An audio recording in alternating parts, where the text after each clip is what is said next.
Bonsoir à tous, il est 18h, nous sommes le jeudi 17 octobre 2024 et c'est l'heure de Jeudi Tout. Bonsoir Olivier Jalaguier. Bonsoir Abdel.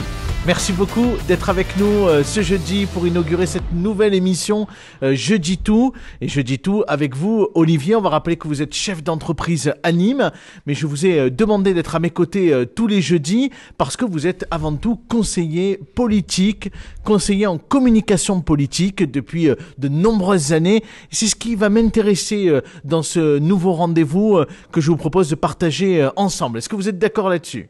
C'est absolument d'accord. C'est un grand plaisir de démarrer cette nouvelle séquence. Alors, toutes les semaines, tous les jeudis, je vous proposerai 3 sujets d'actualité et puis vous me direz un peu votre point de vue sur ces sujets. On va essayer aussi d'aborder des sujets locaux, pas que nationaux. Et le premier sujet déjà que je vous propose de démarrer, c'est la succession de Jean-Paul Fournier. Alors, on sent comme un tiraillement dans la majorité municipale, les Républicains, avec d'un côté le premier adjoint Julien Plantier et puis le patron du Colisée de Nîmes Métropole, Franck Proust. Vous qui avez côtoyé cette droite nîmoise, est-ce que vous pensez qu'ils vont finir par s'entendre ? Alors d'abord, quand on parle de succession, il faut savoir de quoi on parle. Est-ce que c'est qui va succéder à Jean-Paul Fournier ou qui va hériter de l'héritage, enfin, du patrimoine culturel, enfin, politique de Jean-Paul Fournier, se mettre en son sillon. Qui va succéder à Jean-Paul Fournier, ça peut être quelqu'un qui ne soit pas issu de cette famille politique. Les dangers sont grands, il faut y veiller, en tout cas en ce qui me concerne, je ne le souhaite pas, et donc voilà, il faut veiller à ça. La vraie succession, c'est celle de l'héritage. Et effectivement, on voit 2 hommes qui se disputent un peu le bout de gras. Le bout de gras, on va dire, mais c'est bon enfant, c'est dans toute élection pareil. On est quand même si ça approche, on est quand même loin de l'élection. Et les élections se jouent, les vraies alliances se jouent dans les dernières semaines. Mais vous avez connu ça pendant des années, Olivier, c'est-à-dire que sur les précédentes élections, même si ça fait plus de 20 ans que Jean-Paul Fournier est à la tête de la ville, mais ces tiraillements à droite, on a tendance à dire que quand même, à l'UMP aujourd'hui, les Républicains, il y a quand même le sens du devoir à un moment donné, c'est-à-dire un peu de discipline de parti, et à un moment donné, on se met d'accord. Il y a 2 choses. Il y a le regard pas toujours le cas à gauche. Il y a le regard factuel sur les choses, et puis il y a l'histoire des hommes, quoi, et l'instinct, on va dire, l'instinct humain. L'histoire factuelle, c'est que Jean-Paul Fournier, 4 mandats, il a marqué cette ville pour très longtemps. Lui succéder, on comprend bien que à droite et au centre réunis, imaginons, que l'association, quand tout le monde s'entend, de Franck Proust avec ses qualités et de Julien Plantier avec ses qualités, ne suffira pas à faire le crédit de Jean-Paul Fournier. Il faudra un supplément d'âme. Donc la nécessité absolue pour eux, c'est de s'unir. Voilà. C'est déjà un préalable indispensable. Il y a une nécessité absolue. Alors que même dans l'union, peut-être qu'ils ne gagneront pas. Sans la certitude de gagner, mais dans la désunion, la certitude de perdre. Et la deuxième chose qu'on peut dire aussi, et je l'ai vu, parce que je l'ai accompagné à cette époque-là, et ça se voit sur plein d'hommes politiques, mais moi je parle de Nîmes et de Jean-Paul Fournier. Jean-Paul Fournier, à un moment donné, a été confronté à cette situation-là que connaissent Franck Proust et Julien Plantier. Avant qu'il soit élu maire la première fois, Jean-Paul Fournier avait face à lui un Camille Lapierre, un Yves Lachaud déjà, un Franck Proust, d'autres. Voilà, ces gens-là avaient de l'ambition. Et d'autres, il y avait des écuries qui soutenaient l'un, qui soutenaient l'autre. J'ai souvenir d'une rencontre au MEDEF à l'époque, pour ne pas les citer, qui disait, nous, on veut bien vous aider, hein, on veut bien soutenir un candidat, mais vous êtes notre famille politique, mais entendez-vous, il en faut 1, pas 4. Et on va vous départager avec un sondage. J'ai vu Jean-Paul Fournier leur dire, vous faites ce que vous voulez. Moi, je suis candidat et je me présenterai à l'élection. Il y est allé. Il a mis la jambe, comme on dit en tauromachie. Il s'est engagé à titre personnel. Peut-être que l'un d'entre eux va le faire d'ici quelques semaines. Pour terminer sur ce sujet, on va basculer sur une actu plus nationale. Mais est-ce que vous pensez que Jean-Paul Fournier a déjà dans la tête le candidat entre Franck Proust et Julien Plantier, ou vous pensez que jusqu'au bout, il ne décidera pas entre les deux ? Vous le connaissez bien, même si vous Moi, vous êtes un peu plus éloigné ces oui. dernières années, vous le connaissez bien. Vous connaissez bien le logiciel intellectuel de Jean-Paul Fournier. Il a son idée, c'est sûr. Il a son idée, c'est sûr. Après, Jean-Paul Fournier est un personnage, comme tous ces personnages politiques. Hein. Lui, ils ont leur façon de fonctionner. Et il n'y a pas... Enfin, à mon sens, c'est mon analyse. Hein, elle n'est peut-être pas partagée par ses proches, mais il y a bien sûr un cercle très très proche qui est le cercle familial. Mais après, il y a beaucoup de gens qui se croient dans le premier cercle.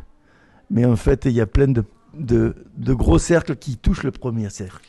Voilà. Et il sait faire le tri en fonction des sujets. On parle d'un deuxième sujet dans Je dis tout, c'est la dette de la France. Michel Barnier, le Premier ministre, a dévoilé son plan pour faire 60 milliards d'économies. Alors on sait qu'à peu près un gros tiers, c'est de l'augmentation d'impôts pour les plus riches, particuliers comme entreprises. Et puis ensuite, 40 milliards environ, c'est des économies à réaliser. Déjà, est-ce que vous y croyez, Olivier Jalaguer? Est-ce que la France, est-ce que Michel Barnier peut parvenir à faire des économies? Alors, je ne sais pas si Michel Barnier y parviendra. En tout cas, Michel Barnier se donne les moyens. Il est à la manœuvre. Ce qui est certain, en tout cas, Michel Barnier ou pas, c'est que cette séquence a permis de mettre le jour sur la réalité économique de la France. Et donc là c'est du pur factuel, quoi. On peut pas dire et tourner autour du pot. D'abord, on se rend compte, hein, et j'espère qu'on ira plus loin pour investiguer, mais que il y a eu une insincérité des comptes présentés en septembre 2023 à l'Assemblée nationale, et ça c'est gravissime. Et j'espère que certains qui ont commis cela auront à en répondre devant la justice. Parce que il y aura en tout cas déjà une enquête parlementaire. C'est l'argent des Français, donc on ne peut pas jouer avec ça. Mais on se rend compte de la réalité économique de la France. Et dès lors qu'on se rend compte de cette réalité-là, il me semble que tout responsable politique, qu'il soit de droite ou de gauche, avec ses partis pris et ses idéologies, doit se dire la priorité, c'est ça. Est-ce qu'on a toujours les moyens de nos ambitions? Quand on ambitionne de mettre la retraite à 60 ans, et c'est pas mon choix, mais je comprends les gens qui puissent souscrire à ça et le proposer, et c'est pas possible. C'est aujourd'hui, en tout cas, hors de propos. Et de la même façon, et le sujet de notre politique migratoire découle aussi de ces raisonnements budgétaires.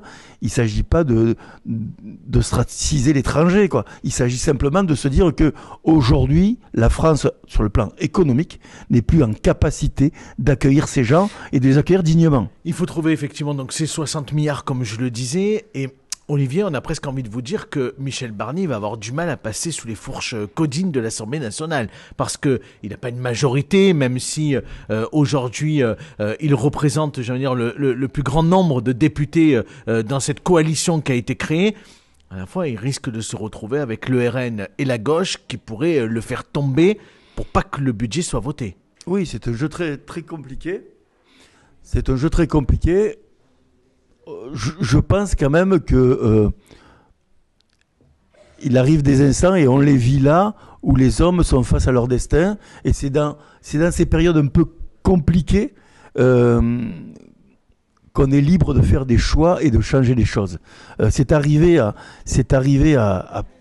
plein d'époques, Poincaré, De Gaulle, Giscard d'Estaing, d'une certaine manière, où ils ont fait face à des crises telles que il faut prendre des décisions qui s'imposent, faire en responsabilité. et que les jeux habituels ne jouent plus forcément, et ça peut aider à ce que ce gouvernement mène à on bien. aura l'occasion en tout cas d'en reparler, parce que c'est question autour du budget, parce qu'imaginons que le budget soit pas voté, on va se retrouver dans une situation politique inédite. On aura l'occasion d'en reparler dans les prochaines semaines dans cette émission. Troisième et dernier sujet pour cette semaine, l'énième nouvelle loi immigration en fin d'année. Non sans mal, la Macronie est parvenue à faire voter cette nouvelle loi immigration avec cet axe fort autour des OQTF. L'objectif, c'était de trouver des solutions pour accélérer les départs vers les pays d'origine des clandestins. Malheureusement, le Conseil constitutionnel a amoindri lourdement cette nouvelle loi. Est-ce que vous pensez, comme Bruno Retailleau, le nouveau ministre de l'Intérieur, qu'il faut une nouvelle loi. Lui, il dit il y a 3 points, grosso modo, pour contextualiser. Le regroupement familial, il faut y retravailler. Le délit de séjour irrégulier, il faut y retravailler. Et l'accès aux allocations familiales, il faut y retravailler. Est-ce que vous êtes en phase avec le ministre de l'Intérieur? Totalement.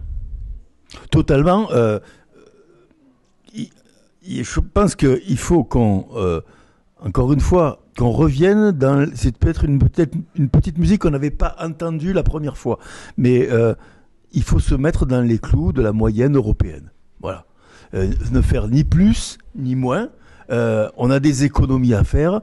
Moi, encore une fois, je remets ça sur le plan des économies budgétaires. La priorité, elle est là. On peut faire tout ce qu'on veut en matière sociale si on a les moyens de faire.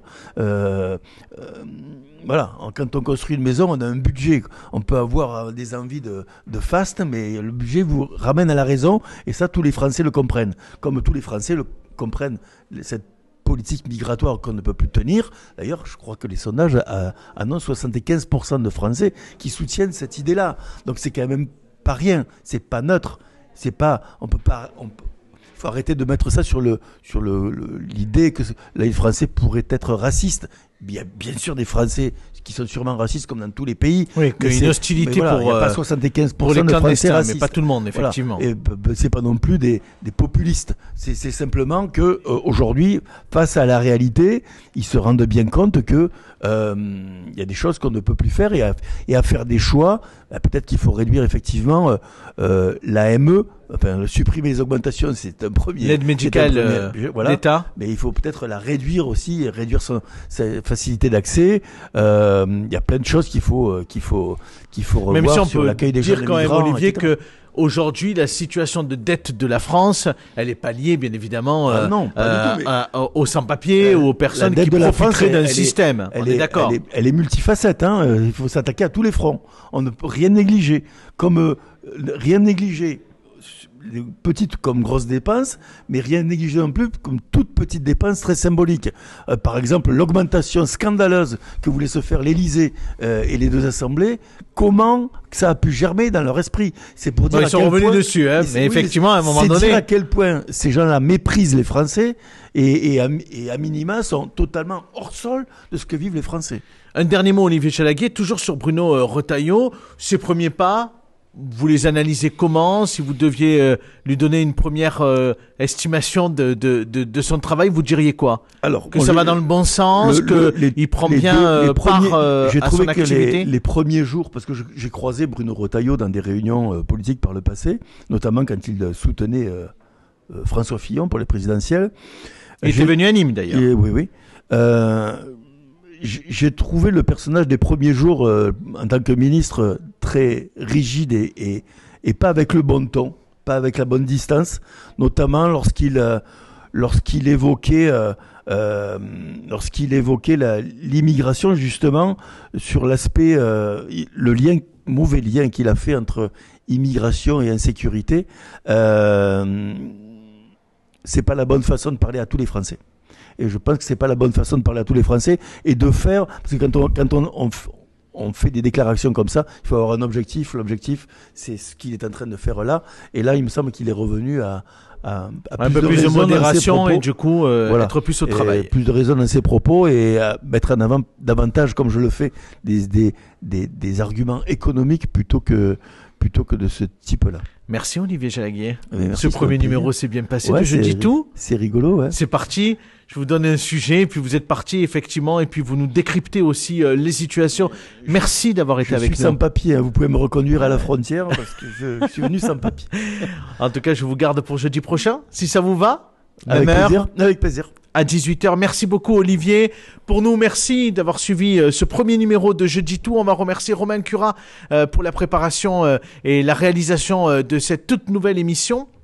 On va se donner rendez-vous lundi pour le retour du club midi et du club soir. Lundi à 12h30, notre invité c'est Michel Kaiser, le chef étoilé gardois sera sur ce plateau. Et puis le soir, on recevra le nouveau maire de Beaucaire dans le club soir. C'est Nelson Chaudon qui sera sur ce plateau. Bon week-end à tous, à lundi 12h30.